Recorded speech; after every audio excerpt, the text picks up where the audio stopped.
Dear students, let's we talk about the laws of probabilities. देखिए students, probability का जो field है वो बहुत वसी है। अगर हम इसके लॉस के बारे में जानें कि हमने कौन सा लॉ कब कहाँ और क्यों यूज़ करना है, तो हमारे लिए जो एग्ज़ाम बेस्ड क्वेश्चन होते हैं या जितने भी प्रोबेबिलिटी के प्रॉब्लम्स होते हैं उसको सॉल्व करने में हमें मदद मिलती है। तो सबसे पहले हम लॉज़ में अगर देखें, जो मैंने नोट्स भेजे हुए हैं, आई होप कि आप लोगों ने बखूबी उसको देखा होगा। तो मैं वन बाय वन उसको एक्सप्लेन करता जाऊंगा। सबसे पहले तो ये है कि इम्पॉसिबल इवेंट की प्रोबेबिलिटी आपके पास ज़ीरो होगी। वो तो मैंने जस्ट ऑडियो में भी एक्सप्लेन किया हुआ है कि अगर हम एक सिमेट्रिक अप्रोच करें प्रोबेबिलिटी में तो वहाँ पे श्योर इवेंट की प्रोबेबिलिटी ज़ीरो होता है। अगर हम इसकी बरक्स देंगे कि अगर हमारे पास कोई इम्पॉसिबल इवेंट्स हो जो हमारे एक्सपेरिमेंट में लाई ही ना कर रहा हो, तो उसकी प्रोबेबिलिटी आपके पास हमेशा ज़ीरो होगी। तो ये भी आप जहन में रखें कि अगर आपके सामने कोई इम्पॉसिबल इवेंट आ गया तो आप उसका प्रोबेबिलिटी ज़ीरो लेंगे। इसका प्रूफ आप देखें, फिर अगर कोई मसला हुआ तो मुझे बताएं। सेकेंडली, लॉ ऑफ कम्प्लीमेंट, ये वेरी इंपॉर्टेंट है। लॉ ऑफ कम्प्लीमेंट में क्या है कि अगर आपके पास एक सिंपल स्पेस में कोई एक इवेंट अकर हो रहा हो, ठीक है स्टूडेंट, यानी if A complement is a complement of A belong to simple space, then probability of A complement is equal to 1 minus probability of A। या हम इसको यूं भी लिख सकते हैं कि probability of A is equal to probability of A complement। तो देखिए स्टूडेंट, इसको प्रूफ करते हैं। सबसे पहले तो वेन डाइग्राम को हम डिस्कस कर लेते हैं। वेन डाइग्राम क्या होता है?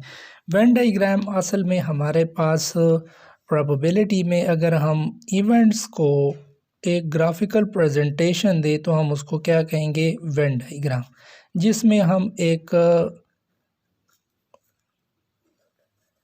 बॉक्स बना देते हैं रेक्टेंगल शक्ल का। तो ये रेक्टेंगल जो है ये आपका सैंपल स्पेस को रिप्रेजेंट करता है, ठीक है स्टूडेंट। और इसके अंदर जो इवेंट्स है उसको हम सर्कल से रिप्रेजेंट कर लेते हैं। देखिए मेरे पास एक इवेंट है सैंपल स्पेस के अंदर, ये टोटल सैंपल स्पेस था, और उसमें हमारे पास जो ए आ रहा है वो एक इवेंट है, यानी ए हमारा यहाँ है। तो ए अगर ये वाला सर्कल है तो ये बाकी जो स्पेस पड़ा हुआ है ये क्या है? ये हमारे पास एक कम्प्लीमेंट है, ठीक है स्टूडेंट। बाकी का हमारे पास ए कम्प्लीमेंट हुआ और ए हमारा इवेंट यहाँ पे अकर हो रहा है। तो वेन डाइग्राम को यूज़ करते हुए मैं अगर इसका और इसका यूनियन ले लूँ, यानी इन दोनों को यकजा करूँ, इट्स मीन मेरा टोटल सैंपल स्पेस बन जाएगा। तो मैं बाय द वेन डाइग्राम ये चीज़ लिख सकता हूँ कि A union A complement is equal to S, यानी टोटल सैंपल स्पेस। मैं दोनों तरफ प्रोबेबिलिटी टेक कर लेता हूँ। यहाँ पर भी मैंने प्रोबेबिलिटी लिया और यहाँ पे लिया। अब देखिए यहाँ पे प्रोबेबिलिटी क्या अफेक्ट कर देता है? प्रोबेबिलिटी ऑफ ए यूनियन जो है वो प्रोबेबिलिटी के साथ प्लस में कन्वर्ट हो जाता है। ये आप जहन में रखें, यूनियन हमारे पास प्रोबेबिलिटी में प्लस में कन्वर्ट हो जाता है। तो प्लस प्रोबेबिलिटी ऑफ एक कम्प्लीमेंट, यानी इसका अलग से प्रोबेबिलिटी लिया जमा इसका अलग से प्रोबेबिलिटी लिया, इज इक्वल टू, अब इसका मैं प्रोबेबिलिटी लूँगा एस का। एस की प्रोबेबिलिटी हमेशा आपके पास 1 की इक्वल आएगी। क्यों? क्योंकि ये हमारे पास एक्सियम नंबर 2 है। एक्सियोमेट्रिक प्रोबेबिलिटी में हमने पढ़ा था कि probability of sure event is always is equal to 1 होगा। टोटल सैंपल स्पेस की प्रोबेबिलिटी चूँकि 1 है तो हमने 1 लिया, लिहाजा अगर मुझे ए कम्प्लीमेंट का प्रोबेबिलिटी चाहिए तो मैं ए इस साइड पे लेके जाऊंगा, यानी probability of A complement is equal to probability of A. एक तो ये वाली सूरत प्रूफ हो गई। दूसरी, प्रोबेबिलिटी ऑफ ए अगर मुझे चाहिए तो मैं प्रोबेबिलिटी ऑफ ए कम्प्लीमेंट को दूसरी ओर लेके जाऊंगा, तो 1 minus probability of A complement. और साथ मैं आपको ये भी बताता चलूँ कि इस लॉ का इस्तेमाल हम कब करते हैं? जब हमारे पास प्रोबेबिलिटी में हमसे कोई प्रोबेबिलिटी मांगी गई हो और उसके साथ एट लीस्ट का वर्ड हो। एट लीस्ट, जब किसी एटलीस्ट किसी इवेंट के एटलीस्ट अगर होने के मुतालिक हमसे प्रोबेबिलिटी मांगा गया हो तो हम ये लॉ ऑफ कम्प्लीमेंटेशन वहाँ पे यूज़ करेंगे। इस पे मैं एक एग्जांपल करूँगा तो इंशाल्लाह ये वाली प्रॉब्लम जो है ये क्लियर हो जाएगी। ठीक है स्टूडेंट। सेकंड जो है वो हमारे पास एडिशन लॉ होती है। एडिशन लॉ हम जनरल कर लेते हैं, फिर आप उसमें देखें कि म्यूचुअल के लिए क्या करना है और नॉन म्यूचुअली एक्सक्लूसिव इवेंट के लिए हमने क्या करना है। देखें, मैं जनरल एडिशन लॉ करने जा रहा हूँ, उसमें हमें ये नहीं बताया होगा कि आपका जो आपके जो इवेंट्स है वो म्यूचुअल है कि नॉन म्यूचुअल हैं। तो मैं नॉन म्यूचुअल एक्सक्लूसिव के लिए कर देता हूँ। देखें, if A and B are two events from a sample space, then अगर हमारे पास ए और बी इवेंट बिलोंग कर रहा हो सैम्पल स्पेस से, तो इनके दोनों का जो यूनियन है यानी ए यूनियन बी की जो प्रोबेबिलिटी है वो इक्वल होगी प्रोबेबिलिटी ऑफ ए जमा probability of B minus probability of A intersection B. तो इसको हम प्रूफ करते हैं कि ये जो प्रोबेबिलिटी है इस चीज़ की इक्वल कैसे आती है। देखिए स्टूडेंट, हम फिर वही वेन डायग्राम वाला सीन बनाएंगे। इसको प्रूफ करने के लिए सबसे पहले मैं वेन डायग्राम बनाता हूँ। इसका जो रेक्टेंगल है ये मेरे पास सैम्पल स्पेस है, इसको हम एस से डिनोट करते हैं या सिंपली एस से भी डिनोट करते हैं। तो मैंने एक इवेंट ए इसमें रखा हुआ है, ये जो क्रॉसड इवेंट है ये सारा ए है। दूसरा इवेंट ये है कि मेरे पास ये जो लाइन है ये मेरे पास इवेंट बी पड़ा हुआ है। तो मैं करता क्या हूँ, देखें इस चीज़ को समझिए। यहाँ पे ये जो इंटरसेक्शन हो रहा है यानी उसमें हमारे पास इंटरसेक्शन में कुछ हो रहा है कि हमारा ए और बी एक दूसरे में इंटरसेक्ट हो रहे हैं, यानी A intersection B is equal to कुछ समथिंग आ रहा है, यानी ये नॉन म्यूचुअल है। तो ए इंटरसेक्शन बी, इसको मैं ए इंटरसेक्शन बी मान लेता हूँ। ये जो क्रॉसड है यानी ये जो ए है ये तो टोटल ए है, लेकिन इसमें जो क्रॉस वाला है मैंने इसको जो है ना अलग से शो किया है ए इंटरसेक्शन बी को। ये जो एरिया है लाइन इसको अलग किया है और ये जो क्रॉसड है इसको अलग किया हुआ है। तो इसको देखें, ये जो क्रॉसड है यानी ये वाला एरिया, ये जो इस तरफ का जो एरिया है यानी इंटरसेक्शन के अलावा है, इसको मैं एक इवेंट बना देता हूँ और नाम देता हूँ कि ये कौन सा एरिया है, ए इंटरसेक्शन बी कम्प्लीमेंट, कि ये वो एरिया है जिसमें हमारे पास जो बी है वो नहीं होगा।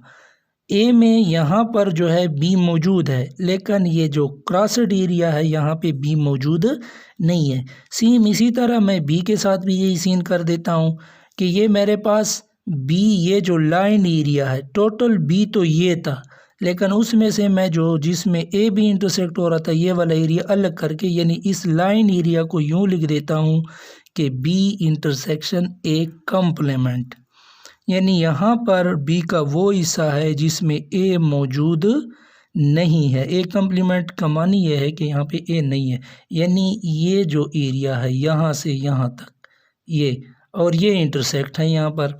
तो इसी ही वेन डायग्राम को बेस बनाकर मैं ए और यूनियन बी को क्या लिख सकता हूँ। देखें, इस ओवरऑल ए यूनियन बी को मैं ये लिख सकता हूँ कि मेरे पास टोटल ए हो, ठीक है, और उसके साथ मैं यूनियन करूं यानी प्लस कर दूं ये वाला एरिया, ये लाइन एरिया, यानी कि बी इंटरसेक्शन एक कम्प्लीमेंट। तो इसमें कोई बुराई नहीं है, कोई कबाहत नहीं है। हम लिख सकते हैं कि हमारे पास जो ए यूनियन बी है वो मैं इस तरह लिख सकता हूँ, two mutually exclusive event.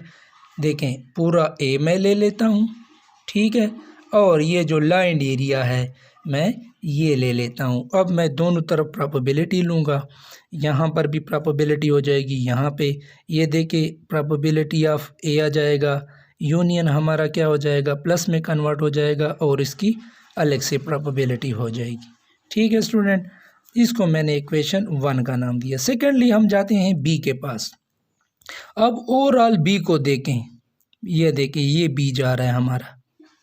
Overall B जो है वो हम ये लिख सकते हैं कि ए इंटरसेक्शन बी, क्योंकि ये भी बी का हिस्सा है और ये भी है बी का हिस्सा, यानी यहाँ पर ए कम्प्लीमेंट, यानी बी इंटरसेक्शन ए कम्प्लीमेंट, जहाँ पर ए नहीं है सिर्फ बी पड़ा हुआ है।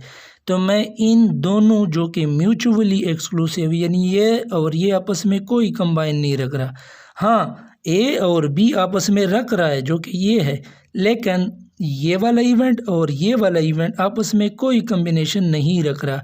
ये अलग से हैं, ये वाला एरिया, और ये अलग से हैं।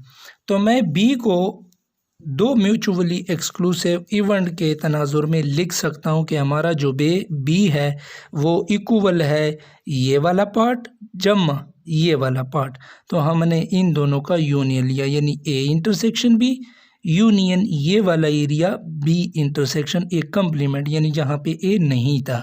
तो मैंने इसको ये लिख लिया, जो कि मैं लिख सकता हूँ बाय द वेन डायग्राम। दोनों तरफ मैंने प्रोबेबिलिटी ले ली। Probability of B is equal to हो जाएगा इसकी अलग से प्रोबेबिलिटी यूनियन जमा में कन्वर्ट हो जाएगा और इसका अलग से प्रोबेबिलिटी। अब मैंने सिंपली कैलकुलेशन करना है कि मैंने 1 में से 2 को सब्ट्रैक्ट करना है। तो देखें हमें क्या मिलता है। हमारे पास जो 1 था वो था probability of A union B, और इसमें से मैंने 2 को माइनस करना है। तो इक्वल के इस तरफ मेरे पास बी है, तो मैं प्रोबेबिलिटी ऑफ बी को माइनस करने जा रहा हूँ इज इक्वल टू ए में मेरे पास क्या पड़ा था, ये चीज़ था प्रोबेबिलिटी ऑफ ए जमा probability of B intersection A complement. ठीक है, इसमें से मैं माइनस करूँगा ये वाला पार्ट। तो ये जब मैं माइनस करूँगा तो देखते हैं हमें क्या रिज़ल्ट मिलता है। Probability of A intersection B, just मैंने ये माइनस करना है, माइनस, अब ये देखिए प्लस है तो ये भी माइनस हो जाएगा, minus probability of B intersection A complement. ठीक है, यानी जो प्लस साइन था वो माइनस करने की वजह से माइनस हो गया। अब देखें ये और ये आपस में कैंसिल हो जाएगा।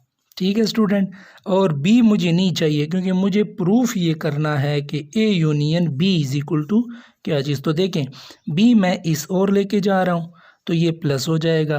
तो probability of A union B मेरे पास किस चीज़ के इक्वल आ जाएगा, प्रोबेबिलिटी ऑफ ए, ये वाला माइनस इस तरफ हो जाएगा तो प्लस हो जाएगा, प्रोबेबिलिटी ऑफ बी बचता क्या है ये वाला minus probability of A intersection B. तो ये हमारे पास प्रूफ हो गया।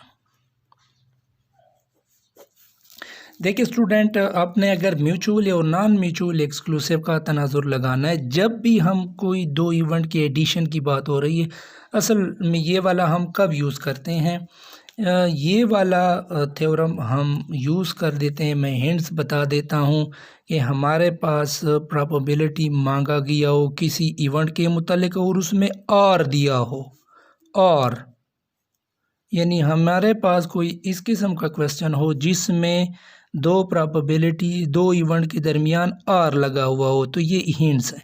आर से मुराद यूनियन है और प्रोबेबिलिटी लगा के ये प्लस हो जाता है। ठीक है स्टूडेंट, तो अगर हमारे पास एटलीस्ट हुआ तो हम कम्प्लीमेंट लगाएंगे। अगर हमारे पास और वाली सिचुएशन आ गई, ठीक है, तो हम ये वाला जो थ्योरम है या ये वाली जो लॉ है ये हम एडॉप्ट करेंगे। और इसमें होता ये है कि किसी ए और बी का प्रोबेबिलिटी हम किस तरह निकालेंगे, इसका अलग से प्रोबेबिलिटी इसका अलग से प्रोबेबिलिटी माइनस करेंगे उसके इंटरसेक्शन में। अच्छा, इंटरसेक्शन हमारे पास जो नॉट म्यूचुअली एक्सक्लूसिव होते हैं उसमें हमारे पास इसका वैल्यू ज़रूर रहेगा। अगर म्यूचुअली एक्सक्लूसिव हुआ इट्स मीन वहाँ पे हमारे पास ए इंटरसेक्शन बी ज़ीरो के बराबर हो जाता है। ए इंटरसेक्शन बी जो है वो हमारे पास खाली सेट हो जाता है, यानी इसमें कोई इंटरसेक्शन नहीं होता, लिहाजा ये वाला टर्म फिर ज़ीरो हो जाता है। हमारे पास सिर्फ A union B A plus यानी probability of A plus probability of B बन जाता है।